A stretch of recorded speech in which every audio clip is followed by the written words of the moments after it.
Kebaya nanti kana la fe ko ese tibi ora to ampaka tib so Europa le tengandro wakat kanga centre S tenko ran baba mezin gab sulle ti sulle tum de ton zabe nen complet bon com faraframba ba mezin manda gela 59 centon tum ni se zabne covid 19 abara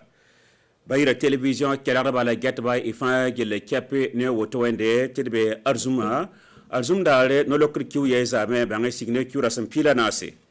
yasida ministre ni singeta la fe to Burkina Faso guna yibora bze kamna ore nan to ampaka tibsoro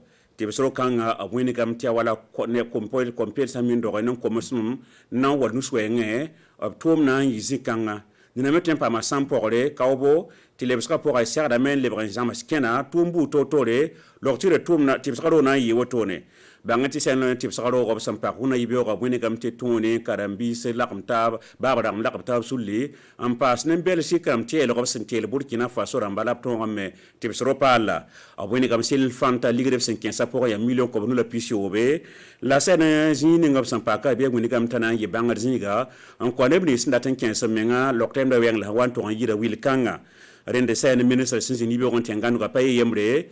tebson ministre ni singita yimi sara tuomde sangom yimi sara tuomde mimtia joyce louis wakat ni watanan sampokaba bambe zinda bene la ministre pokara ni singeta monda yele bam zinda bene ren bam hewa zin bene ya yel te to yistinya rtb ton ton be zinda bene rasmane zondi paul sano et to ankela ministre professeur Chalmay wedro yasida yamla miti ton tenga na brali ka sardo an yeti tipra wenwa ana nyinga to ti tonton pam lokto yi hanten tip ne ba fa yibi ro ton pam rokanga ya hannan ton kitine ning fa handoran ya kwamsa ya kwamsa aroga ne ya ban wane be ton wakana wa pam tipro an na yilen ton kitan vimne a han tumne me be kitan ton tumne ya ne la ton wakayibi ro nan pakro ro on unitiro kanga ya hannan le paton kelem ton système de santé wa nan te ton type ni nisba an tarab yap comme ça rende koy gala wotone mosa na wini gala me tisa ya ne centre S ramba sangom centre S mim titen kodro sentune sul kasang ning sen zabra non complet bon kombe sen kam nor tienten kodro de centre S menan sini ko sul le région pour ante bam metumde yab ton 15 menga nen tum kanga ton 15 menga zabdon complet bon ti mim tisa na baraka limlima aya bom sinam ser complet wa ren sen sul le sen sini ga mini gam top tumde yab ton 15 men se sagal se la mini bu totore nembu de ton wom la tun baraka limlima ya tum bazemse renda wini kame tib sagda me nge tal sagla bu totore dinam buida inna to kampa ma venam ne ninga tum da fan toto la venma aria Élysée Cabré nantier kodo sul ninga son somman zabane kompulo la parba bankin sur région de l'Est pour viglo blakane Octobre n'ayapment, de bonga 15 régions de l'Est pour ton yalse. Nous sommes vraiment très contents. Ton son nom a wosro ton son ton vigil sul kanga. Soit vraiment installé. Sule ya noro balaya pipi sek la auto. Ton son tueman bumninga ya tinya bankengo pelga kosbato tumne taba ti kompulo la parba bonga 15 ton sa région de l'Est pour. En étroite collaboration pour vraiment renforcer les acquis au niveau de la région. Sul kanga son vigila adia pipi la auto sul le ninga sans abdane kompoule la parba bon 15 ro son bonti secrétariat permanent de lutte contre la pratique de l'excision son vigindi centre est sol mapura. Nous avons un taux de prévalence de 56%. Il hangese kompoule bi par kwa bazukton région pour pis nous la yoba fa ya 5 bongo ya boum son pas soma ton amo men zavne kompoule la parba bon 15 ro ta ton sa ton région pour adia sul yul son bonti enabel si ya Belgique teng sul yagat sul ninga sans abrane parba la bango 15 ro région de l'Est Apura son double main ligdi la bangroeng renan tum kanga me brate me tirem certain rankin centre S solom to winigam ti gel pour région rampila taba région centre S bena sans sabzine ti barakat premier limlimi mosa na kenga farfe tien rati sa nan ton tenga tawar saba sentik ne ri obsandi ko ya to ga zabne covid 19 abanga aba windi game jean ndi ko yara tolo ni fiura sama yibo abra windi game to na ziniga silfanta ligre rogo na elen to songa telo nyaare nan paraba rende sen tum kanga ya farfara tete para sulle para blagam tab sulle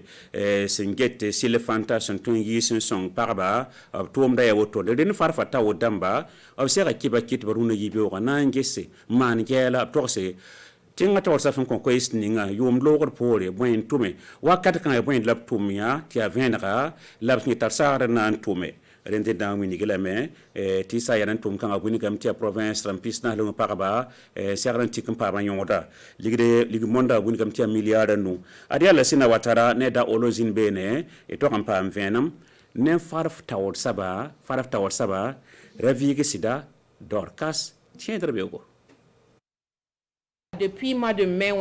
ton tor saba madame la ministre Nguet Parba yella et tout ma mère n'a sonsne Parba yara itinga ne cardiorama ngulba tumna na kensene la après cardioro novembre ça sawa ton kenga temsa taba fa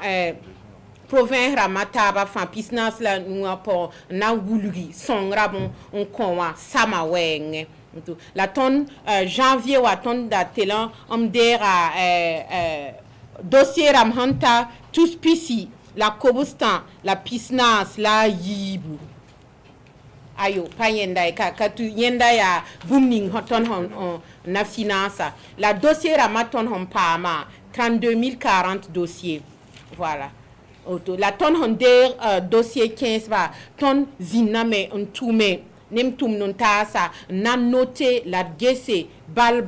les tifangili soma donc duna yube atonda tungul gam ti tuma seme la ton unis va yuya na yime obnati kola me zinsker ministère de d'amour DP ramoa la stade d'amour haya ni kadiogo la nebni subton hon ton na kon milliard nasa ya neb tous pisi la kobustan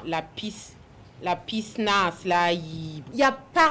parabsambe province ram pisnas la noua poran donc wa ton handik bondo centre nord bamra mana menten bam fa pa ma me million kwabre la pisnas la yope la Hong Kong bam solma la nkwa ya parent der la a dossier ta nuktum de ti nuktum na covid antawa sid nam salame ti ton compte sam kongo na telan nyer tumda erende ma ko isla wotone sida ya ne revik sida ko isa namba se duguna keba ya gunna winto raton sampamenta siam la wotone are na ko la seka tiene wasan watati de pam ko isa ta yamba nananda la yiknya kelen paisi ningam sembe wa RTB télé te kanambili fo mbala sungalo watara.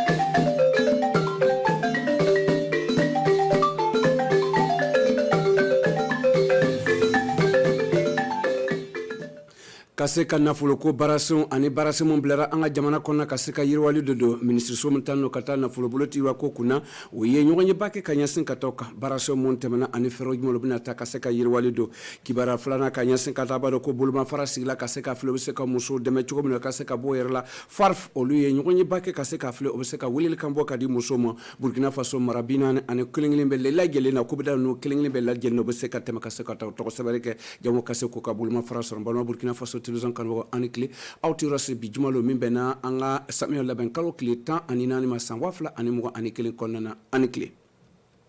amata damine ni ministre somtano kata na fulko kuna oluye nyonyi bake kanyasin kata nyonyi ndowerete kata na fulu tamo bulusra kuna anga jamana konnana o kerasawe kaseka ferota feremala kasawe kaseka yirwali do anga jamana ka yirwal ko kuna kaseka famero sorodo anga chide montumara salif belem ani madame Kabore Rosalie oluti anka chide we misro kanada ma ankolaje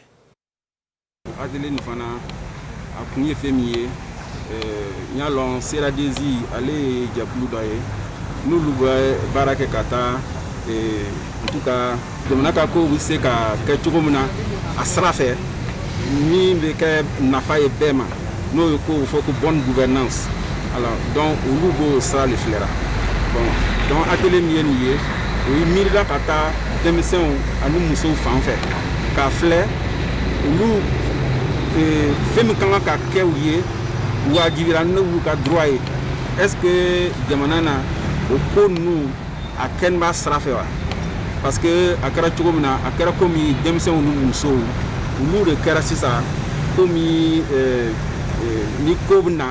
a ka teli ka juguya olu ma ka tɛmɛ bɛɛ kan u b'o le fɔ ko couche vulnérable donc an ye étude nin kɛ k'a ye ka filɛ est-ce que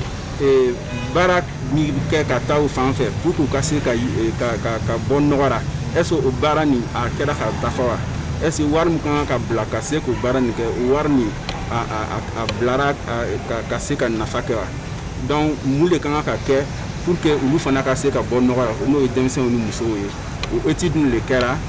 donc an ye mɔgɔw wele sisan u kana filɛ fɛn min sɔrɔla étude nin na ka se k'u miiriyata di an ka fara ɲɔgɔn kan ka se ka rapport nin yɛrɛ laban ka kɛ rapport ye min bɛ se ka taa yira gouvernement mɔgɔw la baara min kan ka kɛ hali bi o yira o la ka filɛ ni dɛmɛ bɛna se ka sɔrɔ hali bi ka se ka musow ni denmisɛnw dɛmɛ o rapport nin de b'an bolo an bɛna kuma ni an jɛɲɔgɔnw ye ka filɛ ni fɛn min b'a kɔnɔ n'an bɛ se ka min fɔ a la jango kibaruya ka se gouvernement ma baara min kan ka kɛ denmisɛnw ni mɔgɔkɔrɔba denmisɛnw ni musow kama ka se ka yiriwa o baara nin ka se ka dafa. miliyari 5 le labilala senkɔrɔ ka ɲɛsin ka taa ala ni coronavirus sababuya la o kɛra sababu ka se ka baarasen caman degi ka taa muso ka sɔrɔ boloko fanfɛla la ala ni coronavirus sababu o sababuya kosɔn an ka gouvernement ka bɔ ka baarakɛda min tɔgɔ ko FARF o ye miliyari 5 bila o senfɛ ka se ka filɛ muso n'u bɛ se k'o dɛmɛ cogo de ka bɔ coronavirus ka baarasen kɔnɔna na ka se k'o ka baarasenw ka se k'o labila sen kan ka se ka faamuyali kɛra don an ka ciden mun tun bɛ kɛnɛ na Dawolo ani Lasina Watara olu ti an ka ciden o kɛnɛ kan o ye min sɔrɔ ka na d'an ma an k'o lajɛ. Bi sɔgɔmadan na an ye weleli kɛ pour que k'a yira mɔgɔ la baara ni banna an ye baara kɛ dossier ninnu kan musow ye dossier minnu bɛɛ déposé an bamana ka baara k'a kan ka résultat bɔ an bɛ fɛ k'o résultat dɔ yira aw la bi an ye baara nin commencé ani lɔgɔfɛ musow ye donc 2020 lɔgɔfɛ musow ye million 100 ni kɔ sɔrɔ 120 ni kɔ sɔrɔ ɲina 2021 an bamana ka wari ni tilan tuguni miliyari 4 ni kɔlo bɛna tila ka di musow ma muso 4,000 do fana bɛna wari ni sɔrɔ an bɛna bama ka lisiw bɔ minnu bɛɛ ye wari ni sɔrɔ an bɛna lisiw lo affiché stade la Jean-Pierre Gengane maison de la femme na yɔrɔ caman na direction provinciale de la femme na an bɛna lisiw minnu bɛɛ tɔgɔ bɛna bɔ nin ye an bɛna bila papier kan k'a nɔrɔ donc bɛɛ bɛ se ka taa yɔrɔ nin na ka taa filɛ o tɛmɛni kɔ sisan an bɛna tila k'o wele téléphone na ka fɔ ye lu minnu bɛ se ka na an ka baarakɛyɔrɔ la FARF ka na u ka wari minɛ ka taa baaraw commencé Burkina fan 4 province ninnu bɛɛ Sahel la yɔrɔ bɛɛ Sahel Est Bobo yɔrɔ bɛɛ ye wari ni sɔrɔ dɔɔni donc problème foyi t'o la province ni région na direction régionale na ani direction provinciale la an ka baarakɛ muso ninnu bɛ baara kɛ yɔrɔ minɛ an bɛna nɔrɔ fana dɔw bɛ agriculture la dɔw bɛ élevage la dɔw bɛ préfecture la o bɛ yɔrɔ o yɔrɔ an bɛna papier sɛbɛn ninnu nɔrɔ yɔrɔ la n y'a fɔ cogoya min na nin wari nin président ye nin wari nin di walasa ka musow dɛmɛ bana nin tɛmɛni kɔ mais muso o muso bɛ fɛ ka baara kɛ min bɛ wari fɛ ka baara kɛ o k'o senfa dɔrɔn ka na an ka FARF direction na an ka yɔrɔ man jan ni lɔgɔfɛba ye an bɛ sini Burkina gɛrɛfɛ n'o nana dɔrɔn an b'o enregistrer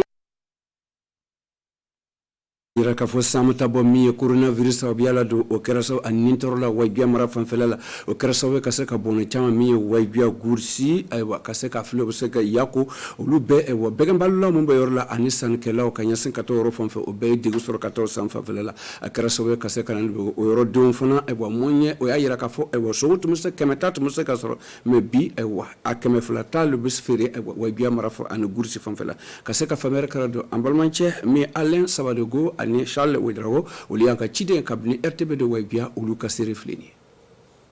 Wayiguya ka bɛgɛn sugu fiyɛ kunu a tun tɛ ten atime jamakulu tun fani bala mambli yɛrɛ tun tɛ dɔn yɛrɛ sɔrɔ o yɔrɔ fanfɛla la nga bidon na don a yɛrɛ bɛ mambli ɲini a t'o sɔrɔ adamadenw yɛrɛ tun na o yɔrɔ la ten kosɛbɛ dɔgɔkun kelen kɔnɔna don o bɛ se ka kamiyon kelen dɔrɔn de sɔrɔ kamasɔrɔ lon tɔ la ayiwa yɔrɔ tun fani nɔ o kɔrɔsili kelen no don min ye ka ɲɛsin ka taa sisɛnba ka bɛgɛn sugu fiyɛ kɔnɔna don a tun dɔɔni don kunun ko a tun bɛ fa tɛ nga bi don ani dunanw ye o tun bɛ bɔ jamana wɛrɛ kan na sannikɛlaw tun bɛ yen feerekɛlaw tun bɛ yen ayiwa ka se ka bɔ cɛkɛda wɛrɛ la ka se ka na fara o kan bi ayiwa o ɲɔgɔn ye ba yɔrɔ tun ka taa bɛgɛn baloko fanfɛ ani bɛgɛn feere yɔrɔ fanfɛla la mun tun bɛ bɔ sahel mara fanfɛla la mali fanfɛla la ani mara wɛrɛ la ka se ka na tari kɛ nin sugu fiyɛ min sigilen don ka ɲɛsin ka taa bi a lakolon don a sababuya sɔrɔla ka bɔ min kan don ka taa lakanabali ani coronavirus min donna an ka jamana kɔnɔna kabini san damanen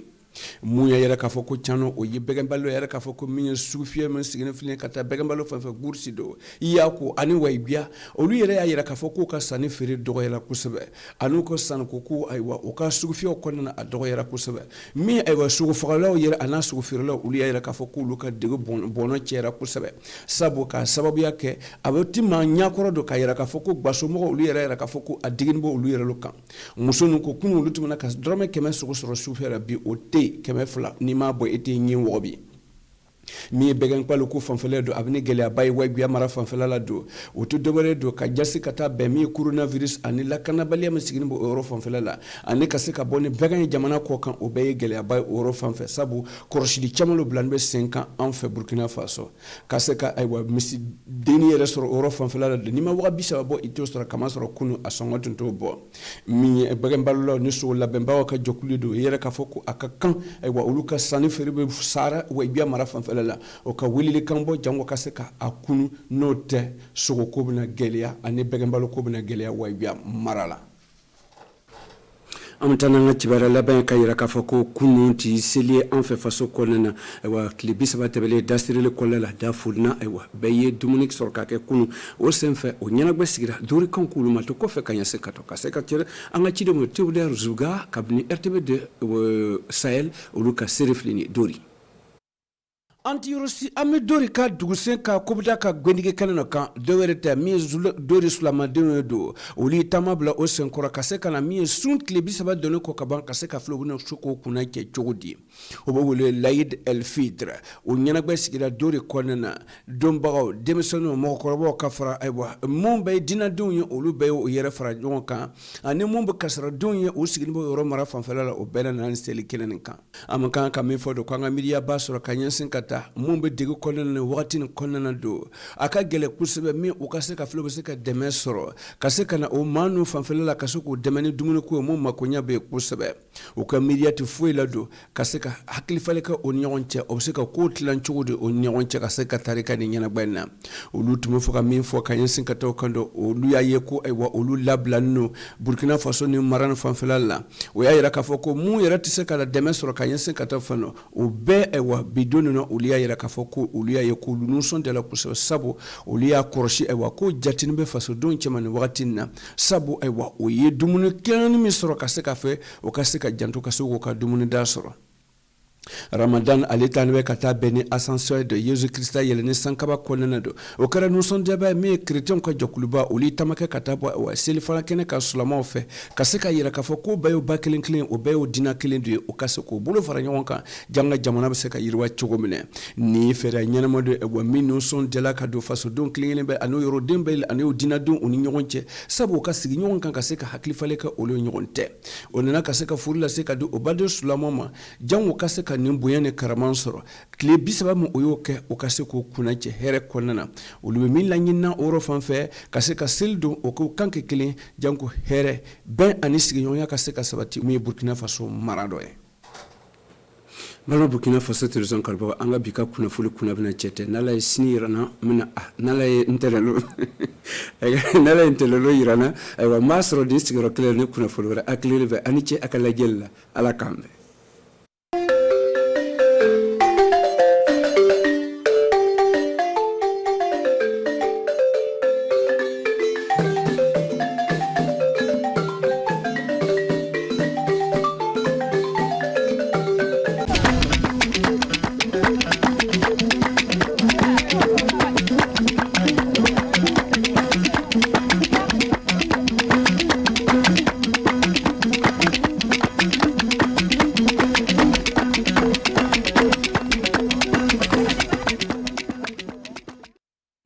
le dewgu centre nord fara tenkudu guure do rewɓe hemre fuu capanɗe joyo maɓɓe ka fuu yo taadaɓe noyi watte fa joni kay taadodo habde le leydi meɗen ɗo saabe ken fa joni kay fedde nde joƴƴinama fara tenkudu guure toon jeɗɗire faltire nde cibaruji meɗen hannden en kalan haala muɗum wakkati muɗum ndu en jahan fara wayguya noyi wonno no luumo kujje ngo wayguya wordi hannden gaɗa ɗum wonno saɗɗaji ɗi fara dewgu soɓɓiri woni hannde on jii rafi denago e tawto nawa covid 19 no tawa toon ndelle ɗum fuu en garan paamen noyi wonno no ɗum fu ɗum yaari ɗo e wadde seɗɗa sakiraɓe rewɓe worɓe nanoɓe fulfulde juuɗi ɓe no hettinanime ɗi wakkatiji bisimilla moɗon on ñalli e jaam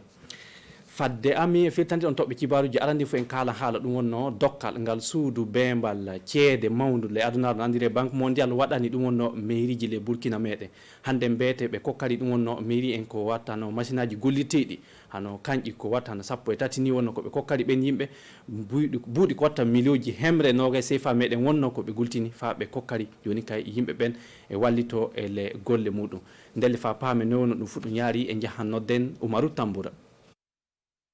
sappo e tati motere guineji ley biroji ɗum wonno ko hokka hannden aljumare o waldere mairie ji Burkina Faso no wiye ANBF kokka secrétariat permanent tawaɗi ley région ji sappo e tati leydi ndi banque mondial kam hokki ngal ɗo dokkal mairie ji ɗi fof e dow filade fa hannden ƴeftare mairie ji ɗi woɗide fa hannden du nokkure ANBF ɓe kokki ɗum e mobilaji ɗiɗi etode dokkal ngal fu ina hewti million ji hemre e nogay woɗi ngal ɗo dokkal wallam fa hokka ɓengal ɓen keɓa jaha ley commune aji Burkina fof dow golleji ƴeftare hono ngal dokkal banque mondial ina wowi hokkude mairie ji ɗi e dow finde fa hande ƴeftare mum ndelle moteje ɗen e kaɓitirɗe bureau ji ɗi wakkati majjum fu ittama hokkama secrétaire en permanent tawaɓe ɗon ɗen fof ndelle hooreje mabɓe o hooji aade salla kaɓitirɗe ɗi ɓe jogortoɗe ina woɗiri dow moƴƴere mairie ji Burkina fof ayyo jaren yeeso joni en tawoyte fara soɓɓire Burkina wayguya noyi wonno no luumo ɗum wonno kujje ngo wayguya worri hannden caggal ɗum wonno saɗɗay ɗi wondi saabe rafi denagu e naw covid 19 so ni on daari fuu luumo ngon wana ko wooɗi hano arande ni saabu hano tew ni so ni na wano heɓuniɗo hano buuɗi hembre ni arande amma hannden kay ɗum walti hano buuɗi kemi ɗiɗi ni wonno ko yimɓe ɗum wonno mo gollidi ɓamɓe fada e ɓe wayguya yeehi yiyoy haalanimi le micro e jahan kittinoɗe ndelle Umaru Tamboura fillonoɗen ko ɓuri ni luumal kulle waygue to hawruduranno jama fa heewa woodi to kamioji garanno fa heewa ina adanno kulle no jara ley leyɗe yasiɓe ngo luuma hannden ley jeɗɗiri fu wawata hebbinde fay kamioru wotoru kulle hono noon wonno to luumal kulle sisiyambaddu kamdu tawra to yimɓe garanno fa keewa ɗo en beero fu wala ɗum coodowo e connowo fo ɗo jeeya nokku to laatino Carrefour to yimɓe ƴuudanno kulle ley ndewgu Sahel Mali ma gure ɗakkiɗo ɗum ɗi luumoji ino laati ɓoli hannde ndelle torraji rafi ndenago e saabi covid 19 ɗum wonno ko saabi ɗum ko kamɓe golloɓe ɓe kolle ley luumoji gursi yaako e waygiya toon endu gollal hoosaɓe laatake ko tiiɗi coggu tew ngu ɓeydeke kamɓe rewɓe waroɓe ino comon ɓeydo ɓe jii ɗum sanne tew buuɗi hemre wala toon en kati dow temedde ɗiɗi fuɗɗirta ndelle gollal maral ino laati gollal koccundurgal tiiɗormaji sanne ley nde ɗo fedde e leydi ndi saabe torraji ɗiɗi ɗi kamɓe waroɓe ino kooƴa kulle ɗe iɓe kuccunduri e tiiɗormaji de sanne hono haybugo dow laabi ɗi fude ley Burkina Faso ndelle hande ley ɗi luumoji coggu ɓi nagge ina hewta ujunaji 30 ndelle golleji maral e sottugol tew ɗum laate ko golleji kuccitindurɗe tiiɗormaji sanne ley soɓɓire Burkina Faso ayo gasi jaren yeeso joni en tawrete faro tenkudu guure tondu hano waldere wonno ko joƴƴina taw waldere nde ndu ko habdata yo taaduddu hano ɓiɓɓe rewɓe le diwgu centre est faro tenkudu guure toon ndelle jeɗɗire faltinde wonno ko waldere nde joƴƴina aadi muɗum yo habdude ɗum wonno taaduddu saabu heeɓi hollugol ɗon puɗɗe kibaruji ni dow rewɓe hemre fon tawanke capanɗe joyo maɓɓe ɓe ka fuu na wondi e taaduddu faro ɗum wonno diwgu centre est toon ndelle fa paame no wonno ɗum fu ɗum yaari e jahan nodden Umaru Tamboura wara fillonoɗe darontonde habdugol haddude sukaɓe rewɓe ley région centre est laamode tenkudu joƴƴinaɓe dow hawrinde arandere ɓeeɗo yimɓe gollal maɓɓe laatoto dey filade yatinirde gaɗa ngal ɗo gollal ley o région Nous sommes vraiment très contents que ce conseil soit vraiment installé. Miɗen laati seyiɓe sanne fa waldere nde heɓe joƴƴin ko mbawon wiide ɓe fuu wala sani wona ɓe tinnoɓe gollida fa tawe ko heɓa ley oɗo région fuu en étroite collaboration pour vraiment renforcer les acquis au niveau de la région. Ndelle waldere région habdore haddugol sukaɓe rewɓe ley région centre est wonno waldere arandere e joƴƴinede ley région ji ɗi nde service daraniɗo habdugol sukaɓe rewɓe ley leydi meɗen joƴƴinta ndelle wona ɓolum de oɗo région laati artoraɗo oɗo région ley rewɓe hemre fu a tawan ko ɓuuri 50 ka fo haddaɓe ndelle ɗum wona hunde ko wawi jaɓede ndelle ina wonani min habdude ngal ɗo gollal famin pilo yatinirde ɗum gal ndelle waldere région habdore fa hande haddugol sukaɓe rewɓe ley région centre est ɓe keeɓi balla service belgique daraniɗo ƴeɓtare ley sannu muɓɓen daranade filade fa hande ɓeydude cellal rewɓe gasidelle kantiren cibarju meɗen joni e tawede faro bobo julasu ton joni hanno ɗum wonno UNASER service darono ndenagu meɗe le yaadu laabi adi e janginde ɗum wonno joni kay wallude hano yimɓe dorbotoɗo e mobilaji ɗi koye tati ma nayyi ɗi e jon kay heɓa talki muɓɓe seede kokkuji ɗon lawol kamɓe heɓa no yaha e jahale muɗum saabu wakkati gomma kamɓe ɓen no ɓe mbawi tawa naɓe jaaha de tawa ɓe gala talki ɗum wonno seede kokkuji ɓe lawol fa ɓe gaɗa ɗum wonno golle mabɓe ko wiyete permis de conduire ɗum ndelle yimɓe hemmere dorboto mobilaji wonno ko jangguinte le gallure Wagadugu e tawti Bobo Dioulasso gollal ngal fuɗɗi altinere nde le gallure Bobo ton en jahan kettinoɗen fa handen Umaru Tamboura.